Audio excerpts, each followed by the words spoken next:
Кәсіпкерлердің ұлттық палатасы үкіметтің сенімді және білікті серіктесіне айналады. Бүгін Сенатта тиісті заң жобаларын талқылау кезінде премьер-министрдің бірінші орынбасары, өңірлік даму министрі Бақытжан Сағынтаев осылай деді.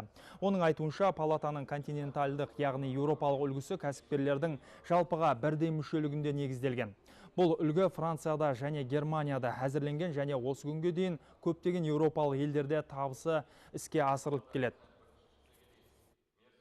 Жұмыс істеп жатырған ассоциацияларды ешқандай кеміту жағдайы жоқ. Ал егерде олар жаңағы палата құрам дейтін болса, заңды түрде бізде бір ғана палата бар. Бүткіл жаңа функциялармен беріліп отырған. Егерде оларда атын атап басқа да палата дейтін болса, ол ассоциация ретінде құрылып жұмыс істей беруіне болады. Оған ешқандай қарсылық жоқ. Ал тек мынау бүгінгі қабылданып отырғандай палата ретінде ондай палата бізде жалғыз ғана біреу болады.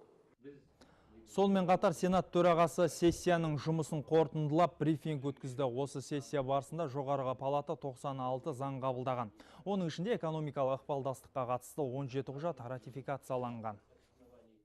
Бұл сессияның ерекшелігі біз елбасының 2050 даму стратегиясын іске асыруға бағытталғаны болса, екінші бір біздің басшылыққа алғанымыз, яғни интеграцияны, әсіресе мына кедендік одақ және евразиялық экономикалық интеграцияны дамытуды біз алға ұстап отырдық.